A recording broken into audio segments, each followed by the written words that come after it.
దానిగాను మళ్ళీ ఎన్నికలు పార్లమెంట్ ఎన్నికలు వచ్చేస్తున్నాయి. దానికి సందర్భంగా ఈరోజు మా సీనియర్ నాయకులు మాజీ మంత్రివర్యులు హరీష్ రావు గారికి, జిల్లా అధ్యక్షులు మాజీ శాసనసభ్యులు ప్రభుత్వ విప్ రేఖా కాంతారావు గారికి, అక్క మాలవ కవిత గారికి, మన ఎంపీ పార్వతి రవి గారికి, అన్న రాజ్యసభ సభ్యులు వజ్రాజి రవికుమార్ గారికి, మన స్థానిక ఎమ్మెల్సీ రాతామల్లి గారికి, అదేవిధంగా దిండిగల్ రాజేంద్ర గారికి,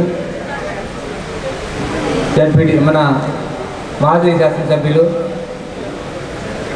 మన ఇల్లందు మాజీ శాసనసభ్యులు అక్క హరిప్రియ నాయక్ గారికి, జడ్పీ స్టేజీ మీద ఉన్న మండల అధ్యక్షులు తిరుపతిరావు గారికి, భద్రాచలమ్మ 18లో కూడా గౌరవ ముఖ్యమంత్రి గారు కేసీఆర్ గారు నాకే టికెట్ కేటాయించారు. అదేవిధంగా ఏదైతే ఒక పార్టీకి అభిమానంగా ఉండి నన్ను చిన్న గాడి తప్పినా కానీ మళ్ళీ పార్టీకి పిలిచి పార్టీ అభిమానంతో నీకు టికెట్ కేటాయిస్తానని ఒకరోజు 12కి పిలిచి పెద్దలు మన మంత్రివర్యులు హరీష్ రావు గారు కూర్చోబెట్టి నీవు ఈరోజు డిసైడ్ చేస్తే ఇలా టికెట్ కేటాయిస్తానని కేటాయించి నీకెవరైతే బాగుంటుందని ఒక ఆలోచన చేసిన వ్యక్తి. మనం భద్రాచలం నియోజకవర్గంలో సరి గెలుస్తాం అని చెప్పి నీకు ఎమ్మెల్సీని తీసుకో, తాత మధుగారిని తీసుకో, కష్టపడతారు, గ్రౌండ్ లెవెల్లో బాగా పనిచేస్తారని చెప్పి పంపించి నా గెలుపుకు వాళ్ళు తోడునీడలా ఉండి మీ అందరినీ ఒక సమావేశం చేసి ముందుకు తెచ్చిన వ్యక్తిగా.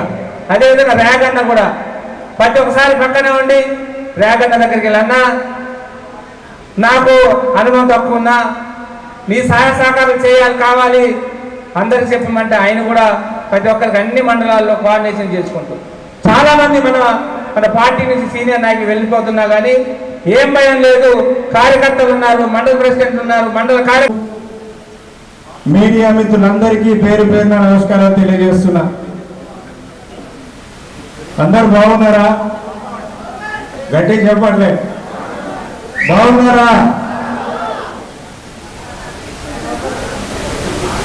ముందుగా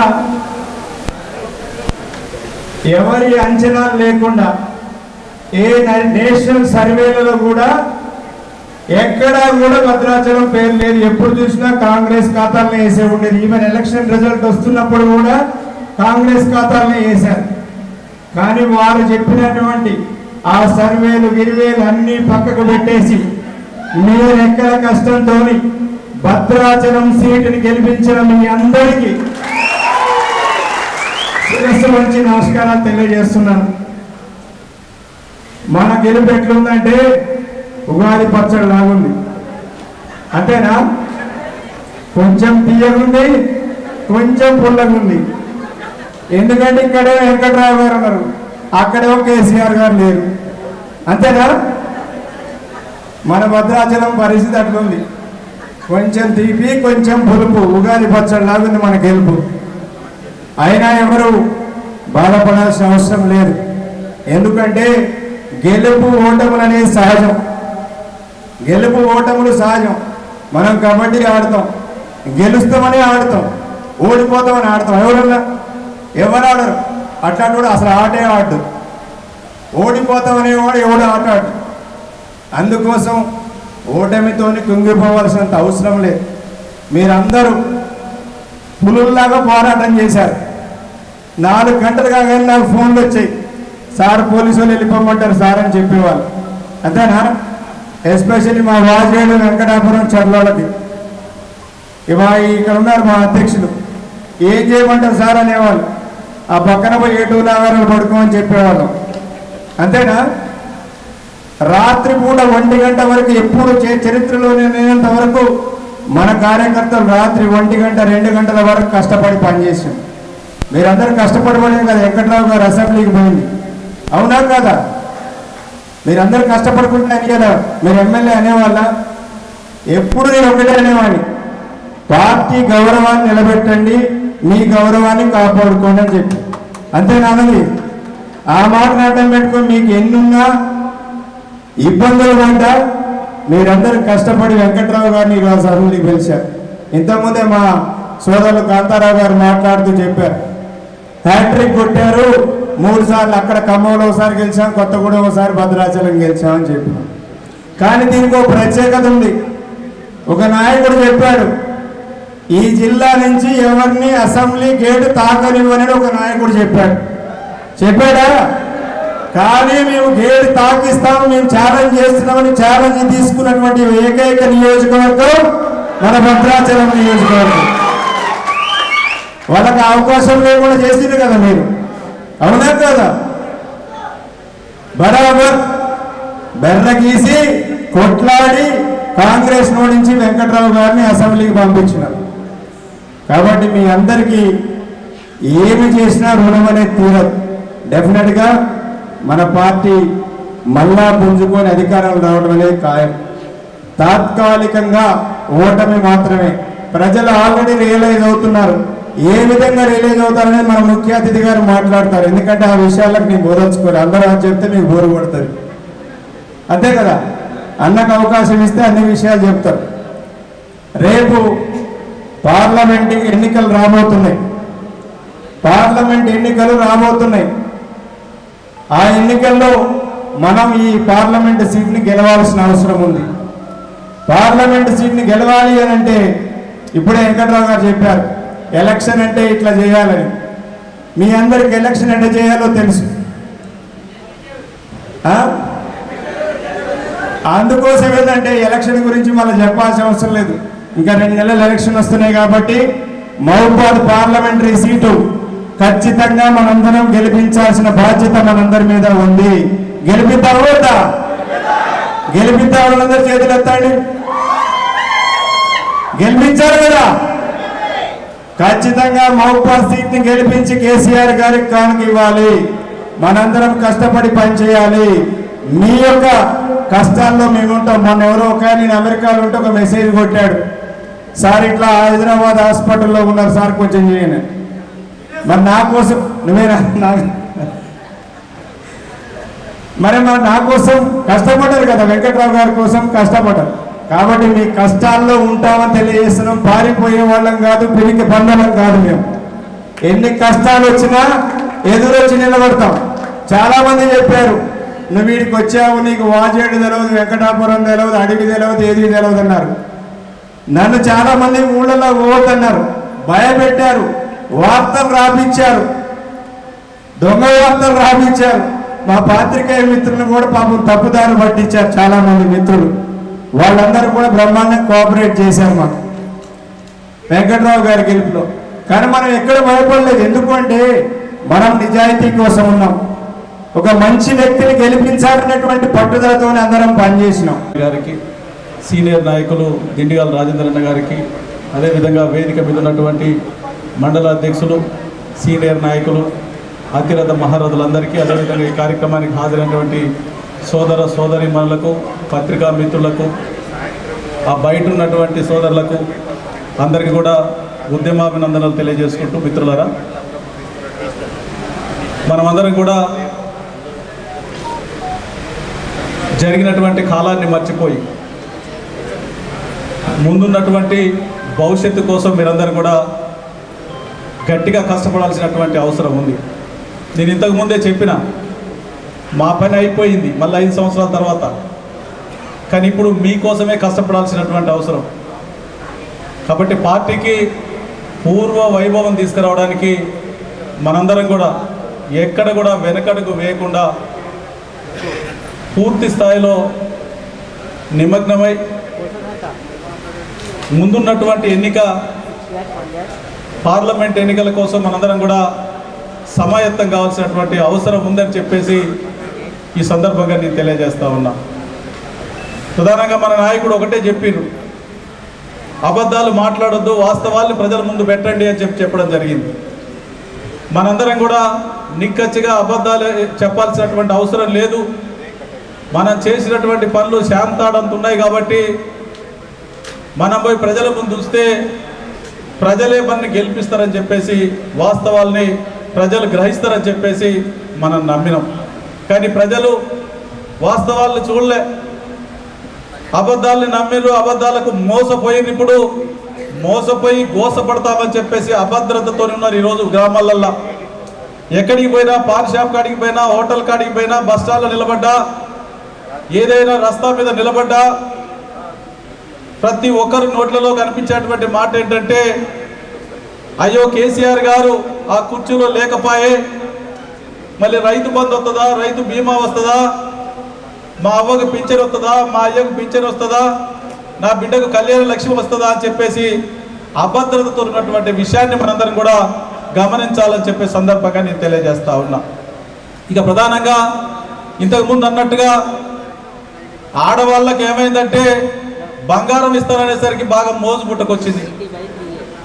కళ్యాణ లక్ష్మితో పాటుగా తులం బంగారం, అసలు మొదటికే మోసం వచ్చింది. కానీ మనం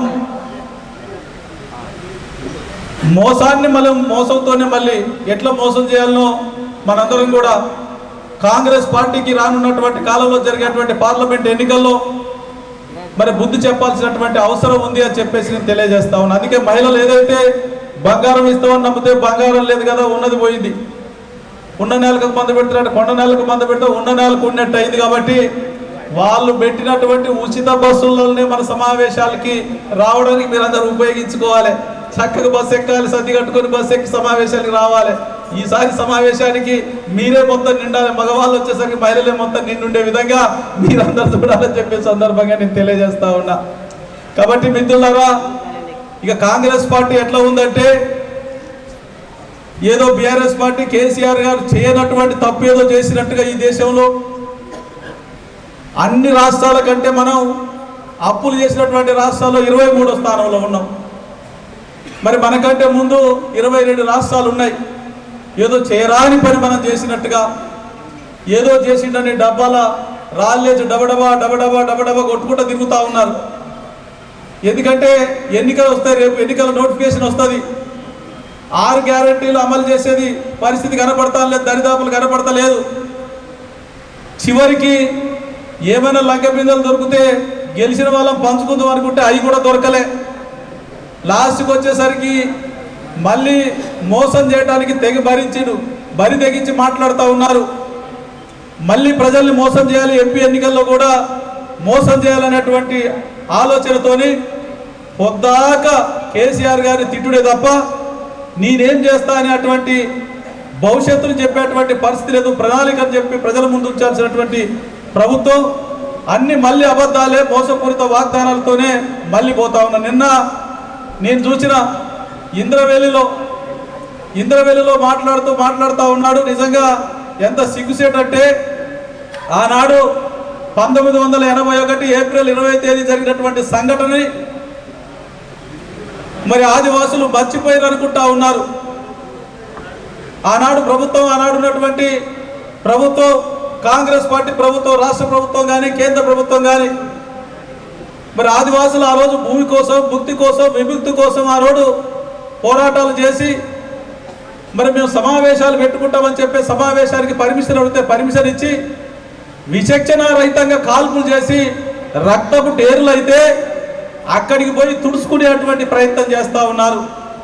ఏమి చేసిరయా అంటే, కేసీఆర్ గారు చేసినటువంటి మర్చిపోయి ప్రజలకి మభ్యపెట్టేటువంటి కార్యక్రమం ఏందా అంటే, నిన్న ఏదో స్కూల్కి 10 కోట్ల రూపాయలతోని అడిషనల్ రూమ్ల కోసం శంకుస్థాపన చేసినట్టు ముఖ్యమంత్రి గారు. ఇక దాంతో ఏమంటా ఉన్నారంటే, ఆదివాసులు IAS, IPS ఇంకా పోయి చదువుకోవాలని చెప్తా ఉన్నాడు. ఇక అంటే కేసీఆర్ గారు పెట్టినటువంటి గురుకులాలు పోయినాయి, కేసీఆర్ గారు పెట్టినటువంటి లా కాలేజీ పోయింది, ఆశ్రమ పాఠశాల.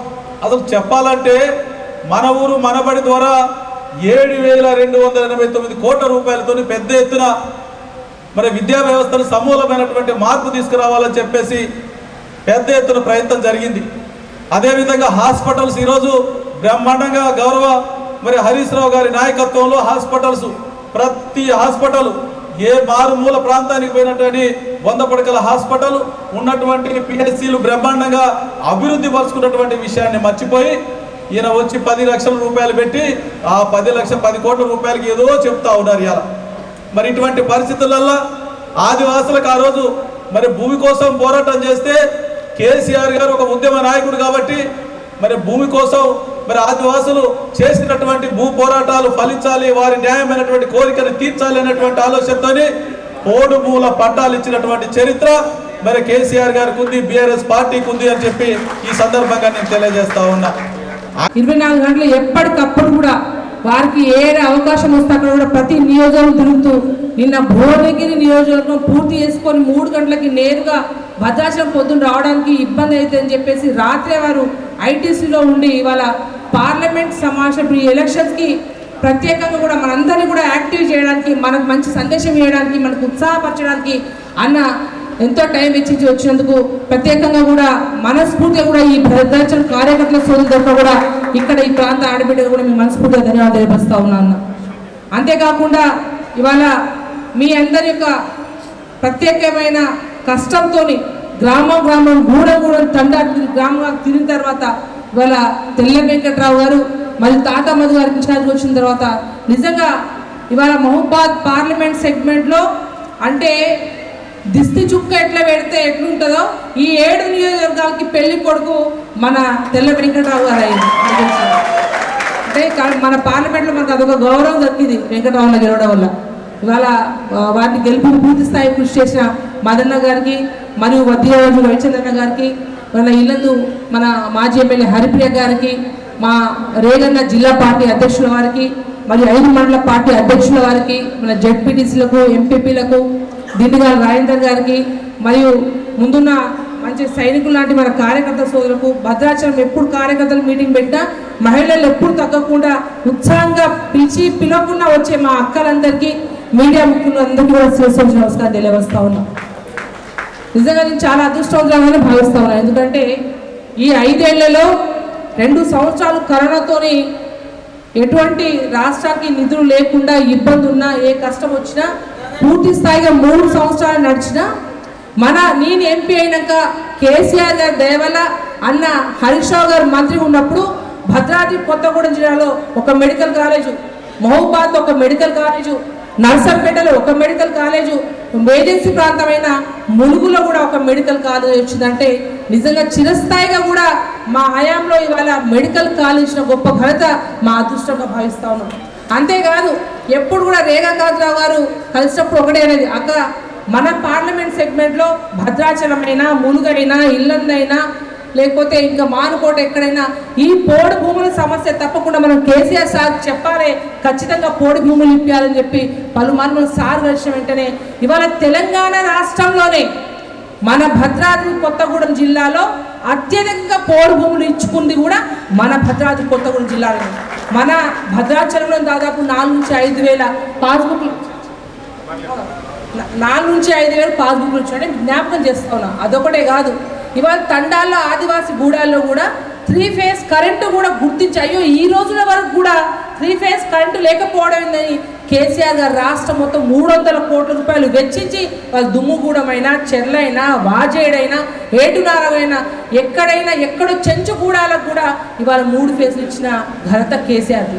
కానీ డాక్టర్ తెల్లం వెంకట్రావు గారికి, మన జిల్లా పార్టీ అధ్యక్షులు, మంచి డైనమిక్ లీడర్ గౌరవనీయులు రేగా కాంతారావు గారికి, మరి ఇల్లెందు నుంచి భద్రాచలానికి వచ్చి మీ ఇన్ఛార్జిగా, ఇల్లెందులు ఉంటే ఇల్లెందు కూడా గెలిచిపోవాల్సి, భద్రాచలానికి ఇన్ఛార్జిగా వచ్చి రాత్రింబవళ్ళు అక్కడ వెళ్ళకూడదు, రాత్రిపూట నీకు ప్రాణహాని ఉంది అంటే కూడా నా ప్రాణం పోయినా పర్వాలేదు బీఆర్ఎస్ గెలవాలని చెప్పి అద్భుతంగా కృషి చేసినట్టు నా ఎమ్మెల్సీ గారు తాతా మధు గారు, గౌరవనీయులు మరో డైనమిక్ నాయకుడు పార్లమెంట్ సభ్యులు మిత్రులు వడ్డీ రవిచంద్ర గారు, మా సోదరిమణి అద్భుతంగా మాట్లాడింది ఇప్పుడే. మరి పార్లమెంట్లో కూడా చాలా గట్టిగా మాట్లాడి తెలంగాణ హక్కుల కోసం, మహబూబాబాద్ పార్లమెంట్ నియోజకవర్గ అభివృద్ధి కోసం కృషి చేసినటువంటి సోదరిమణి మన ఎంపీ కవితమ్మ గారు, మరి డాక్టర్గా ఉన్న ప్రజలకు సేవ చేయాలని ప్రజా జీవితంలోకి వచ్చి మరి చాలా బాగా నువ్వు కాదు ఎక్కువ డాక్టర్ ప్రజా జీవితంలోకి వచ్చి ఫస్టే చెప్పేసిన ప్రజా జీవితంలోకి వచ్చి బాగా కృషి చేసిన మొన్న ఎన్నికల్లో కొద్దిగా ఓడిపోయినా కూడా సోదరిమణి డాక్టర్ హరిప్రియ నాయక్ గారు డాక్టర్ కాదా అయిపోతాం పట్టు సాధారణ సీటును పట్టుబట్టి మీరందరూ కూడా కష్టపడి మన డాక్టర్ తెల్లం వెంకట్రావు గారిని గెలిపించిన బీఆర్ఎస్ కార్యకర్తలందరికీ సల్యూట్ తెలియజేస్తా ఉన్నా. ఏది ఏమైనా ఇందాక మిత్రులు అన్నట్టు ఉగాది పచ్చడిలాగా మన పరిస్థితి తయారైపోయింది. అంటే తీపి చేదు రెండు ఉన్నాయి. మరి ఉగాది పచ్చడిలో బెల్లం లాంటి తీపి ఉంటుంది, వేప పువ్వు లాంటి చేదు కూడా ఉంటుంది, రెండింటి కలయిక. కానీ ఉగాది ఎంత శ్రేష్టమైనదో మన బీఆర్ఎస్ పార్టీ కూడా భవిష్యత్తులో అంత గొప్పగా ఉంటుంది. తప్పకుండా భవిష్యత్తు మనదే ఉంటుంది. ఇది ఒక స్పీడ్ బ్రేకర్ లాంటిదే. ప్రజలు ఇప్పుడిప్పుడు ఆలోచన చేస్తున్నారు. ఒక స్పీడ్ బ్రేకర్ వచ్చినప్పుడు బండి కొద్దిగా స్లో అవుతుంది. స్పీడ్ బ్రేకర్ దాటంగానే మళ్ళీ పికప్ తీసుకుంటుందా లేదా? తప్పకుండా బీఆర్ఎస్ పార్టీ పికప్ తీసుకుంటుంది. భవిష్యత్తు మనదే ఉంటుందని చెప్పి కూడా నేను మనం చేస్తాము. మీరెవరు అధైర్యపడాల్సిన అవసరం లేదు. మేమున్నాం మీకు. తప్పకుండా బీఆర్ఎస్ పార్టీ కార్యకర్తల్ని అందరినీ కూడా కాపాడుకుంటాం. నేను గతంలో పోలవరం ప్రాజెక్టుకు వ్యతిరేకంగా ఆ రోజుల్లో భద్రాచలంలో కేసీఆర్ గారు పెద్ద సభను పెడితే నేను ఇక్కడ దాదాపు 35 రోజులు ఇక్కడనే ఉన్నా. నేను 35 రోజులు హైదరాబాద్ కూడా పోకుండా ఇక్కడనే ఉండి ఆ రోజుల్లో షిబ్బు సోరెన్ గారు కేంద్ర మంత్రిగా ఉన్నటువంటి షిబ్బు సోరెన్ గారు ఇక్కడికి వస్తారంటే 2006 సంవత్సరం అనుకుంటా, 2006-07 ప్రాంతంలో 30 రోజులు ఇక్కడనే ఉండి మీ అందరితో పాటు కలిసి పనిచేసి ఆ రోజుల్లోనే గొప్ప సభను మనం విజయవంతం చేశాం. 30 రోజులు ఉన్నా నేను ఇక్కడ. సో అట్లా ఆ రోజుల్లో నిజంగా కేసీఆర్ గారు అంత గట్టిగా పోరాడి ఉండకపోతే తెలంగాణ వచ్చేదా? మీరు ఆలోచించండి. ఇలా ఒక పార్టీ అన్నప్పుడు ఒడిదొడుకులు ఉంటాయి. మన బీఆర్ఎస్ ప్రస్థానంలో కూడా పూల బాటలు ఉన్నాయి, ముళ్ళ బాటలు ఉన్నాయి, విజయాలు ఉన్నాయి, అపజయాలు ఉన్నాయి. కానీ ఎప్పుడు కూడా వెనుకడుగు వేయలే కేసీఆర్ గారు. 2009 ఎన్నికల్లో మనం 10 ఎమ్మెల్యేలు గెలిచాము. అయ్యో తక్కువ గెలిచాము అని అధైర్యపడి ఉంటే ఇవాళ తెలంగాణ రాష్ట్రం వచ్చి ఉండేదా? తెలంగాణనే రాకపోతే అసలు రేవంత్ రెడ్డి పిసిసి ప్రెసిడెంట్ గాడు, ఆయన ముఖ్యమంత్రి గాడు. ఇలా కేసీఆర్ పెట్టిన భిక్ష. ఇవాళ ఈ రాష్ట్రం సాధించిండు అంటే అది కేసీఆర్ వల్ల వచ్చింది. సో అట్లా నేనేమంటున్నా అంటే మీతో కూడా ఎక్కడ కూడా మనం అధైర్యపడాల్సిన అవసరం లేదు. మనం ఇవన్నీ పార్ట్ ఆఫ్ లైఫ్. ఇలా ఏమైంది? వాళ్ళు ప్రచారంలో అబద్ధాలు, పాలనలో అసహనం. ఆనాడు ప్రచారంలో అన్ని గోబల్స్ ప్రచారం చేశారు. ఎన్ని అబద్ధాలు, ఒక్కటా రెండా? మన ముఖ్యమంత్రి గారు 125 అడుగుల అంబేద్కర్ విగ్రహాన్ని కట్టాడు కేసీఆర్. అద్భుతమైన సచివాలయం కట్టాడు కేసీఆర్. అదేవిధంగా ప్రగతి భవన్ కూడా కేసీఆర్ గారు ఆ రోజు నిర్మించారు. ఏం అబద్ధాలు ప్రచారంలో పెట్టిండ్రు? ఓ ప్రగతి భవన్లో 150 బెడ్రూమ్లు ఉన్నాయన్నారు, బంగారు బాత్రూమ్లు ఉన్నాయన్నారు, ఇంకేందో బుల్లెట్ ప్రూఫ్ ఉన్నది, స్విమ్మింగ్ పూల్ ఉన్నదని నానా కథలు చెప్పింది. మొన్న అసెంబ్లీలో పట్టుకొని అడిగిన గట్టిగా, అయ్యా మీరు ఆ రోజు ప్రతిపక్షంలో ఉన్నప్పుడు 150 బెడ్రూమ్లు అంటారు, స్విమ్మింగ్ పూల్ అంటారు. అయ్యా బట్టి విక్రమార్క గారు ఇప్పుడు నువ్వే ఉంటున్నావు కదా ప్రగతి భవన్లా, ఇప్పుడు చెప్పు, నేను అసెంబ్లీలో అడుగుతున్నా ఎన్ని బెడ్రూమ్లు ఉన్నాయో, స్విమ్మింగ్ పూల్ ఉన్నదేమో ఇప్పుడు ప్రజలకు చెప్పు అని అడిగితే తలకాయ కిందకేసుకున్నారు తప్ప నోరు ఇప్పలేదు. నిజంగా ఉన్నది నిజమైతే బయటకు వచ్చి మాట్లాడాలి కదా. ఇప్పుడు మీరే ఉన్నారు కదా, అట్లా విషయాలు బయటకు రావాలన్నా వద్దా? ఇట్లా అన్ని గోబల్స్ ప్రచారం. ఇక బీజేపీ బీఆర్ఎస్ ఒకటే. ఇవాళ ఎవరొకటైందో కనబట్టలేదా? ఇవాళ మీ రాహుల్ గాంధీ గారేమో ప్రధాని అదాని ఇద్దరు దోస్తులు అంటాడు. ప్రధాని యొక్క అక్రమ సంపాదన అంతా అదాని దగ్గరనే ఉందంటే రాహుల్ గాంధీ అంటాడు. మరి ఆ అదానిని 10 ఏళ్ళు మన రాష్ట్రంలో అడుగు పెట్టనియండి కేసీఆర్. కానీ వచ్చి రాగానే అలాయ్ బలాయి చేసుకున్నది మాత్రం రేవంత్ రెడ్డి గారు. అంటే ఇప్పుడు ఇవాళ ఎవరితో కుమ్మక్కైందో ఇవాళ రాష్ట్ర ప్రజలకు అర్థమైతలేదా? ఆనాడు మనం దాసోజు శ్రవణ్ గారిని, కాటి వెంకటేశ్వర గారికి, రామకృష్ణారెడ్డి మన ముందే మాట్లాడింది. అంటే తిరోగమనం 24 గంటల కరెంటు నుంచి 12-14 గంటలు ఇవ్వడం, రోజుకు 6 సార్లు ట్రిప్ అయ్యేటట్టు చేయడమే ఇది మార్పా అని నేను అడుగుతా ఉన్నా. ఈరోజు ఉదయంలో నాకు పాపం రోడ్డు మీద పోతుంటే ఆటో కార్మికులు కలిశారు. చెయ్యి అడ్డం పెడితే నేను కారు దిగి వాళ్ళని కలిశాను. అన్నా మమ్మల్ని కాపాడండి, 12 మంది ఆటో డ్రైవర్లు ఇప్పటికే ఆత్మహత్య చేసుకున్నారు, మేము ఈఎంఐలు కట్టలేకపోతున్నాం, దయచేసి మా గురించి అసెంబ్లీలో మాట్లాడండి, ఈ ప్రభుత్వాన్ని నిలదీయండి అని చెప్పి ఇవాళ ఆటో డ్రైవర్లు నన్ను భద్రాచలంలో కలిసి విన్నవించుకుంటా ఉన్నారు. అంటే ఏంది ఇవాళ మార్పు అంటే 6 లక్షల మంది ఆటో డ్రైవర్లను రోడ్డు మీదకి తేవడమే మీరు తెచ్చిన మార్పా అని నేను అడుగుతా ఉన్నా. ఈరోజు నిజంగా మీకు ప్రేమ ఉంటే, చిత్తశుద్ధి ఉంటే ఈ ఆటో డ్రైవర్లకు నెలకు 10,000 రూపాయలు మీరు ఇచ్చి ఆ ఆటో డ్రైవర్లను కాపాడాలని చెప్పి ఈ ప్రభుత్వాన్ని నేను డిమాండ్ చేస్తా ఉన్నా. మార్పు మార్పు అన్నారు. మార్పు ఏంది?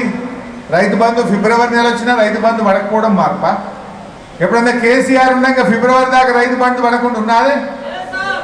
ఇలా ఆనాడు కేసీఆర్ గారు పోడు భూములు ఇచ్చిండు, పోడు భూములకు పట్టాలు ఇచ్చిండు, ఉచిత కరెంట్ ఇచ్చిండు, రైతు బంధు డబ్బులు కూడా టైం మీద ఇచ్చింది ఆనాడు మన కేసీఆర్ గారు.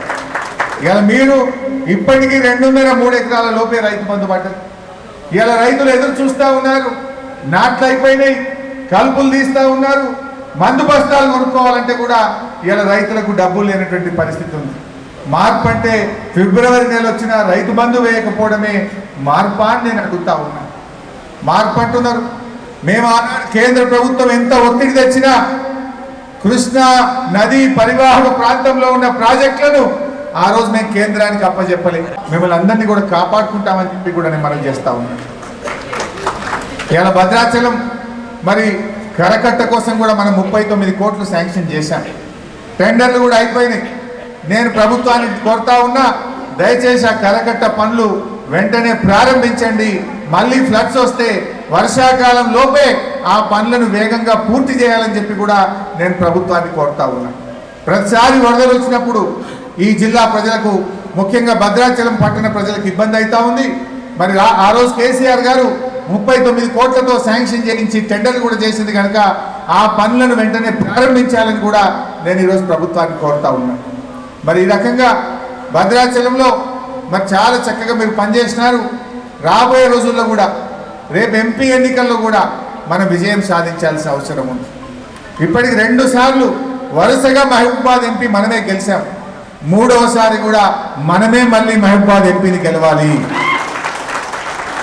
వీళ్ళేదో మాట్లాడుతున్న రాహుల్ గాంధీ ఇవాళ మేము అధికారంలోకి వస్తామని. నిన్న రేవంత్ రెడ్డి గారు మాట్లాడారు, కేంద్రంలో రాహుల్ గాంధీ ప్రధానమంత్రి అయితేనే ఈ 6 గ్యారెంటీలు అమలైతాయట. మరి ఈ ముచ్చట మొదలెందుకో చెప్పకపోతే మొదలే చెప్తా అయిపో కదా. ఈ దేశంలో రాహుల్ గాంధీ ప్రధానమంత్రి అవుతాడా? నేను ఏమన్నది, మమతా బెనర్జీ గారు 40 సీట్లు గెలిస్తే ఎక్కువ మీ మొహానికి అన్నది. మమతా బెనర్జీ గారు పశ్చిమ బెంగాల్ ముఖ్యమంత్రి ఏమన్నది, 543 ఎంపీలు ఉన్నటువంటి లోక్సభలో మీ కాంగ్రెస్ పార్టీ 40 కూడా గెలవది అని మాట్లాడింది. మరి 40 సీట్లు గెలవని ఈ కాంగ్రెస్ పార్టీలో రాహుల్ గాంధీ ప్రధానమంత్రి అవుతాడా? రేవంత్ రెడ్డి తలకిందులు పెట్టి తపస్సు చేసినా రాహుల్ గాంధీ ప్రధానమంత్రి కాడు కాలేడు. అయిపోయింది. ఇండియా కూడా ఇచ్చకపోయింది కదా. మొన్న మమతా బెనర్జీ బయటకు, నిన్న నితీష్ కుమార్ బయటకు వెళ్ళిపోయి, అటు ఢిల్లీ ముఖ్యమంత్రి కేజ్రీవాల్ బయటకు పోతున్నా అని చెప్పి, కేరళలో సిపిఎం పార్టీ మేము కాంగ్రెస్తో కలిసి పనిచేయమని చెప్పిండ్రు. మీరు కనీసం మీ కూటమిలో ఉన్న వాళ్ళనే కలుపుకపోలేని మీకు ఇవాళ కేంద్రంలో అధికారంలో రావడం అనేది కళ్ళ. వాళ్ళకి ఆ శక్తి లేదు. బీజేపీని నిలువరించే శక్తి ఇవాళ ప్రాంతీయ పార్టీలకు ఉన్నది. ఒక మమతా బెనర్జీకి, ఒక కేసీఆర్కు, ఒక కేజ్రీవాల్కు పోరాడే శక్తి ఉన్నది తప్ప మీ కాంగ్రెస్ పార్టీకి లేదు. ఇవాళ మేం కదా కొట్లాడింది. మొన్న అసెంబ్లీ ఎన్నికల్లో మేం కదా బీజేపీని ఓడించింది. మీరేనే ఓడించింది. ఇలా మీరు బీజేపీతో కుమ్మక్కైంది. మీరే దొంగతనం చేసిన దొంగలాగా దొంగ అని బిగ్గరగా వచ్చే ప్రయత్నం చేస్తుంది. ఇలా ప్రజలకు అర్థమవుతా ఉంది. రేపు తప్పకుండా పార్లమెంట్ ఎన్నికల్లో కూడా ఇలా బీఆర్ఎస్ పార్టీ గెలవాల్సిన అవసరం ఉంది. ఎందుకు? ఇలా గల్లీలో ఎవడు అధికారంలో ఉన్నా, ఢిల్లీలో ఎవడు అధికారంలో ఉన్నా, తెలంగాణ కోసం పోరాడేది ఒకే ఒక్కడు బీఆర్ఎస్ పార్టీ ఎంపీ. బీఆర్ఎస్ ఎంపీలే కొట్లాడగలుగుతారు. ఎందుకు ఈ మాట అంటున్నాడో మీరు బాగా గుర్తు తెచ్చుకోండి. అందరికంటే ఎక్కువ మీకు తెలుసు. ఆనాడు రాష్ట్రం వచ్చిన తొలినాళ్లలో మన 7 మండలాలను ఆంధ్రాలో కలిపింది ఈ బీజేపీ కాంగ్రెస్లు కాదా? ఎవడు కొట్లాడింది ఆ రోజు? ఒక బీఆర్ఎస్ పార్టీ కొట్లాడింది. 7 మండలాలను ఆంధ్రాలో కలుపుతూ బీజేపీ బిల్లు పెడితే ఆ బిల్లుకు మద్దతు ఇచ్చింది కాంగ్రెస్ పార్టీ. కానీ దాన్ని నిరసించింది, తెలంగాణ బంద్ పిలుపునిచ్చింది కేసీఆర్ గారు, బీఆర్ఎస్ పార్టీ. ఇవాళ ఏమైపోయింది మన భద్రాచలం పరిస్థితి? కనీసం ఇవాళ భద్రాచలంకి వచ్చే భక్తుల యొక్క కార్లు బండ్లు పార్కింగ్ చేద్దామంటే భద్రాచలంలో జాగలేదు. డంప్ యార్డుకి జాగలేదు. ఈరోజు మనకు డంప్ యార్డుకు ఉన్నది, శ్మశాన వాటికకు జాగలేదు. శ్మశాన వాటికకో డంప్ యార్డుకో పార్కింగ్కో జాగలేకుండా భద్రాచలం చుట్టూ మొత్తం ఆంధ్రాకి అప్పచెప్పి ఇవాళ భద్రాచలంకి అన్యాయం చేసింది ఈ కాంగ్రెస్ బీజేపీలు కాదా? బిల్లు పెట్టింది బీజేపీ వాడు, మద్దతు ఇచ్చినోడు కాంగ్రెస్ వాడు. ఇద్దరే ఈ తోడు దొంగలే కదా మన భద్రాచలానికి, మన తెలంగాణకు అన్యాయం చేసింది. మన లోయర్ సీలేరు పవర్ ప్రాజెక్టును ఇవాళ ఆంధ్రాకి అప్పచెప్పితే ఏడాదికి 1500 కోట్ల రూపాయలు ఈ రాష్ట్రానికి అన్యాయం జరిగింది. దీన్ని అప్పచెప్పింది కాంగ్రెస్ బీజేపీలు కాదా? మరి నిన్న ఇలా పరిస్థితి ఏందే? భద్రాచలం టౌన్లో కూడా 2 వార్డు మెంబర్లు ఆంధ్రాలో నింపాయి. ఇంత అన్యాయమా ఇదా? ఎంత పద్ధతి లేకుండా ఈ పట్టణంలోని 2 వార్డులు కూడా ఆంధ్రాలో కలిపి ఆగమాగం విభజన చేసి ఇలా తెలంగాణకు అన్యాయం చేసింది కాంగ్రెస్ బీజేపీలు కాదా? అరే నిన్న కూడా ఏం చేసిండ్రు? తెలంగాణ ప్రాజెక్టును ఆయన ఢిల్లీకి అప్పచెప్పిండ్రు. మళ్ళా కాంగ్రెస్ బీజేపీలే. ఇస్తావా ఇయ్యవా అని బెదిరించినోడు బీజేపీ వాడు, అప్పచెప్పినోడు కాంగ్రెస్ వాడు. ఇద్దరు కలిసిండు మన ప్రాజెక్టులు ఢిల్లీ చేతిలో పెట్టి తెలంగాణ ఓట్లో మట్టి కొట్టే ప్రయత్నం చేసిండ్రు. ఈ పార్టీలైనా మాట్లాడి మళ్ళీ నిన్న ఎవరు మాట్లాడారు? మన నామనాగేశ్వరరావు గారు, మన కేశవరావు గారు నిన్న ఢిల్లీలో పోయి కేంద్ర జలవనరుల శాఖ మంత్రిని పట్టుకొని ఎట్లా తీసుకుంటావు మా ప్రాజెక్టులు, మా తెలంగాణకి ఎట్లా అన్యాయం చేస్తామని ఢిల్లీలో కొట్లాడింది కూడా మళ్ళీ మన ఎంపీలే కొట్లాడుతూ ఉంటారు. ఈ కాంగ్రెస్ వాళ్ళు కొట్లాడతారా? వీళ్ళకి రాజకీయ ప్రయోజనాలు కావాలి, అధికారం కావాలి. తెలంగాణ ప్రజలు పట్టరు, రాష్ట్ర ప్రయోజనాలు వీళ్ళకి పట్టవు. అందువల్లనే రేపు తెలంగాణ హక్కులు కాపాడాలన్నా ఈ కాంగ్రెస్ పార్టీ మెడలు వంచి ఈ 420 హామీలు అమలు కావాలన్నా, ఢిల్లీలో పోరాటం చేయాలన్నా ఈ రాష్ట్రంలో బీఆర్ఎస్ పార్టీ గెలవాల్సిన అవసరం ఉంది. లేకపోతే మొన్నటి లెక్కనే 7 మండలాలు పోతే ఈ లోయర్ సీలేరు పోయింది. ఈ ఇద్దరు కలిసి ఇప్పుడు మన తెలంగాణ ప్రాజెక్టులను కూడా ఢిల్లీకి అప్పచెప్పింది. ఈ మోసం జరగద్దంటే, గట్టిగా పోరాటం చేయాలంటే ప్రశ్నించే గొంతు ఉండాలి. ఆ ప్రశ్నించే గొంతే బీఆర్ఎస్ పార్టీ. అందువల్ల మనం ప్రజలకు చెప్పండి, కాంగ్రెస్ మోసాలను వివరించండి. ఈ 420 హామీల అమలులో కాంగ్రెస్ వైఫల్యాన్ని గొంతెత్తి ప్రశ్నించండి. మరి గట్టిగా మనం నిలబడి ఇంకా మన పార్టీని బలోపేతం చేయాలి. మహబూబాబాద్ ఎంపీని ఎట్టి పరిస్థితుల్లో మనం గెలిపించుకునే విధంగా కార్యకర్తలు కృషి చేయాలని చెప్పి నేను కోరుతా ఉన్నాను.